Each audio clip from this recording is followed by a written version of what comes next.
Hey guys, welcome back to another episode of the RMX 250 build series. In the last episode, I obviously got the wiring done and I was super excited, so I got the bike started off camera and I'll insert a clip just after this, but I'm filming this clip from the future and just letting you know that basically this episode was supposed to be the last episode in this series. I was supposed to have the bike done. Very exciting, but it didn't quite turn out that way and you'll see why.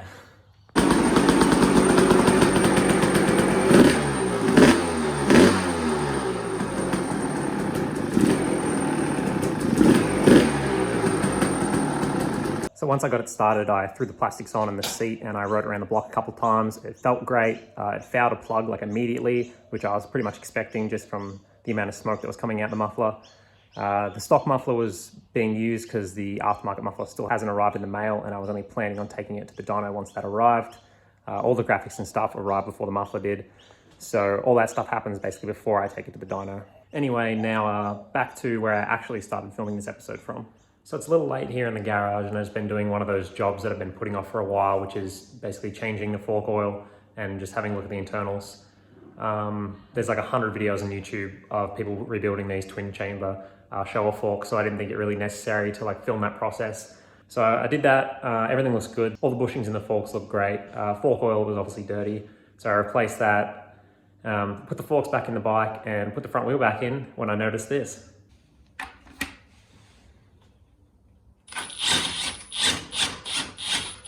So the front axle's bent and I noticed it because when I put the front wheel back in, the disc was rubbing on the pads, which I thought was a little bit weird. So I took the axle back out and had a look and put it back in and then they weren't rubbing. So I kind of got suspicious and yeah, it turns out the front axle's bent. Since the start of the build, I always wanted this thing to look like an RM250, like a mid-90s sort of retro theme with the red and purple sort of graphics. As you'll see, I think it's turned out pretty awesome. I went with the number 99 because the bike is a 1999 and graphics I think look a little bit plain without a number. As for the process, basically just going slow, making sure there's no bubbles. You can see I'm using like a rolling tool, which really didn't help that much, so I ended up ditching that. But wiping everything down with methylated spirits and using a heat gun to basically stretch the graphics. The graphics fit pretty well. In some spots they needed trimming and in other spots they weren't quite big enough, but overall pretty good. These are from SKDA and it was an existing design they had. I just changed like the background colors and the font of the numbers and the brands that were actually part of the graphics kit. So you'll see in a second when I do the radiator shrouds, that sort of retro theme I was going for. Super stoked how these turned out and I hope you like them too.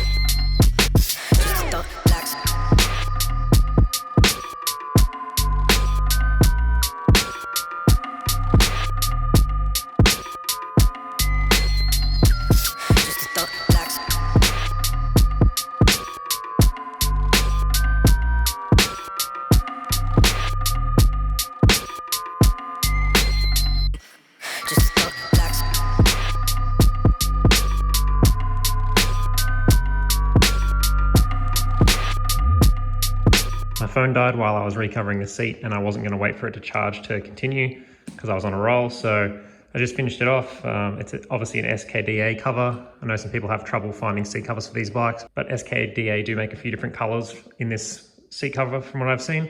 It's not the most amazing fit. The length of it was a little bit too long, but overall pretty good, and I think it's come out pretty well.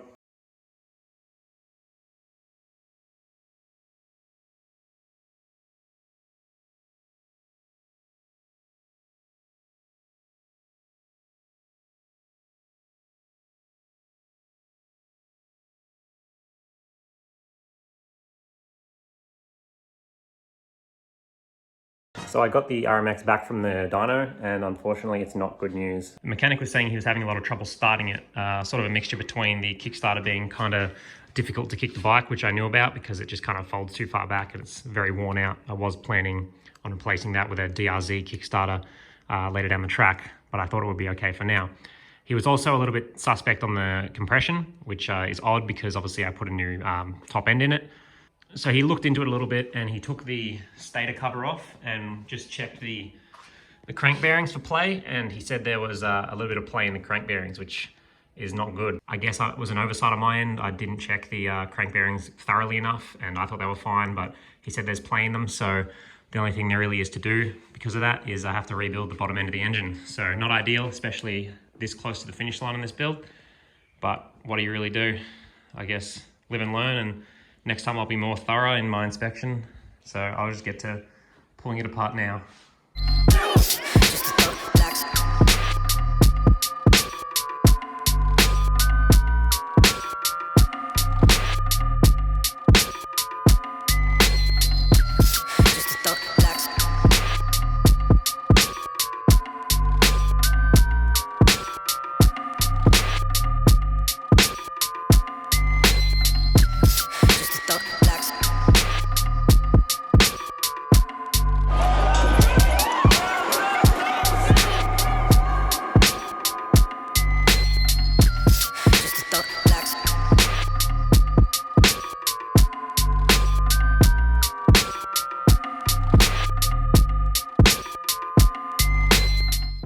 So the engine's at the bike, it's back on the workbench in a very familiar position towards the start of this build when I actually did the top end. I can feel that very slight up and down play in the crank bearing he was talking about, which is just amateur mistake on my end. I really should have been more thorough in my checking of the bearings. It is very slight, I can see how I've missed it, but at the same time, I should have been concentrating a little bit harder than that. So basically, all this has to come apart. I'll film a little bit of it. I can't really be bothered filming everything just because kind of really just want this done at this point. The top end's gonna come off anyway, which I did in the earlier episodes. When it comes to the bottom end, I might start filming some stuff, but for the most part, I'm just gonna film here and there.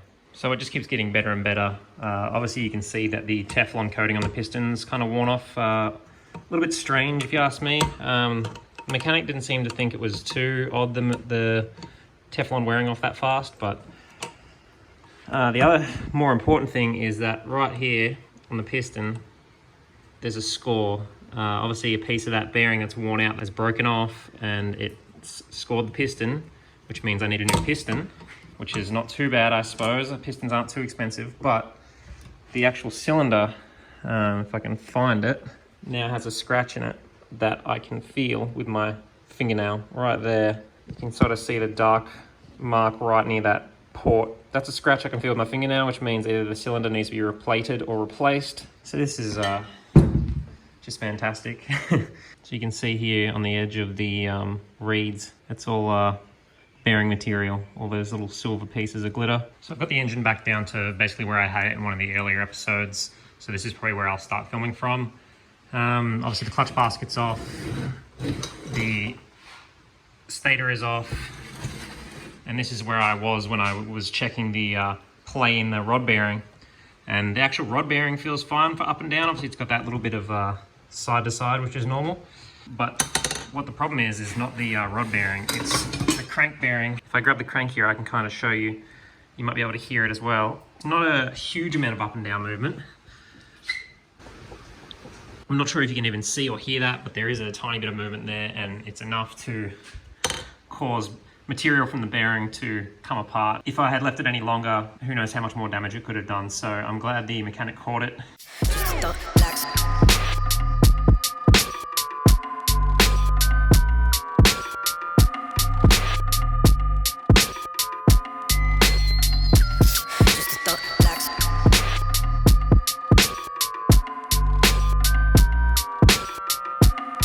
So I've got the motor stripped right down to the bottom end, and it's time to try and split these cases. I don't actually have a case splitter tool, but you can do it. You can get these apart without it. It's just really difficult and sometimes impossible. So I'm going to give it a try without it. And if I can't get them apart, I'll have to buy the tool. But we'll see how we go. I'll pull all the bolts out and see if I can get any movement between the two cases.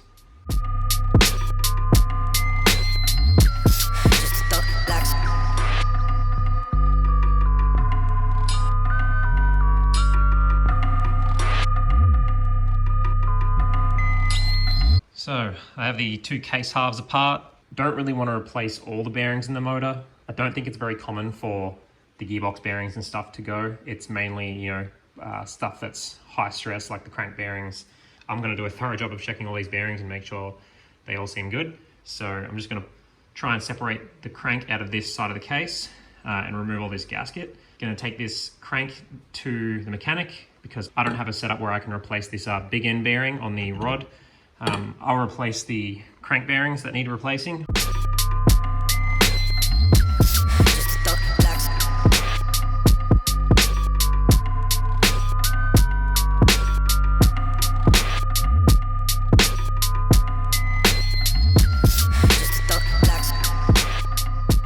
So it only gets better. I'm not sure if I just bent this now from trying to get it out. You should be able to just give these a good smack and they should just come out of that bearing. So this one's quite stuck. So I did hit it pretty hard, but I mainly only use the this like nylon hammer. If you look at the nut on the end of this thread here, as I spin it, see how the nut kind of like teeters? That's basically because the end of that crank is bent. I'm not sure if I just did it then or I did it another time when I was reinstalling or removing the flywheel using the homemade puller. I could have put too much pressure on an angle or something on the end of this and bent this. So I'm not sure if this is even usable anymore. The actual main crank part where the flywheel actually sits on is fine, but it's just that end part where the threads are that is now bent. So need a new piston, either need a new cylinder or to replate it. Possibly need a new crank now. We'll see what the mechanic says because he'll be the one replacing the big end bearing on this rod. So I managed to get the crank out of the case. I didn't film it, obviously. I got kind of sick of filming, so I just kind of pushed the camera to the side and continued trying to get that crank out of the case. I got it out. Doesn't really change the fact that I still need a new crank. So I posted in the Facebook group, the RMX 250 Facebook group, asking if anyone was willing to sell me a crank, and luckily enough, a guy named Nathan, who is actually the same guy who sold me the front end that's on the RMX, said he had a spare crank and I could have it. So that's a huge lifesaver. I'm gonna go pick that up and take it to the mechanic to get the rod replaced. Here I'm just pulling the cylinder apart because I need to make sure there's no metal shavings that got caught up in the power valve, and the power valve also has to come out of the cylinder anyway because I need to send the cylinder to get replated. So I've got the engine right down to the bare cases, and I punched out the other crank bearing that was still in the case. Suzuki wanted almost $110 per crank bearing. I pulled the bearing out and went to the bearing store and found the exact same bearing, just a different brand. Still a very high quality bearing, and a lot of people use these as an alternative. For both crank bearings, it was $44. If you're looking for crank bearings for a RMX 250S, then these are the part numbers for Koyo bearings. So now I need to take out these stopper plates because I have actually decided to replace all these bearings. I thought about it, and if I can get the rest of the bearings in these cases as cheap as I got the bearings here, then it's worth it. So I didn't really want to pay Suzuki prices for all these bearings, especially if they were still good, but if I'm going to be able to get them for like $5 each, I might as well do them. So I'm going to take all these stopper plates out and chuck the cases in the oven at 200 degrees and leave them in there for about half an hour. Pull them out and see if I can knock those bearings out nice and easy.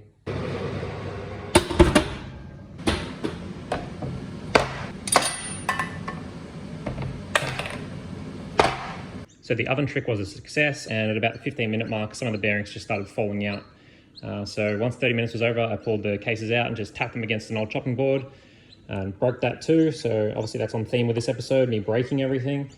Everything came out nice and easy. Just gave some of the bigger bearings a little tap to make them drop out. This roller bearing that was here for the shift drum, I just went through from the back with a punch where the neutral switch would be, just to get that started, and that also fell out. Hopefully I'll be able to get all these bearings from the bearing store nice and cheap, and I will hopefully include all the part numbers. So if you're wanting to rebuild your RMX as well, I'll give you all the part numbers for the brands of the bearings that I get, and then you should be able to copy and save yourself a ton of money. So I think that's enough braking stuff for this episode. In the next episode, hopefully I will be covering the entire engine rebuild and breaking much less stuff. Make sure to subscribe and hit the like button, and comment down below if you want to let me know how much of an idiot I am for bending the crank and not checking the bearings thoroughly enough when I first built the motor. So hopefully everything goes smoother in the next episode.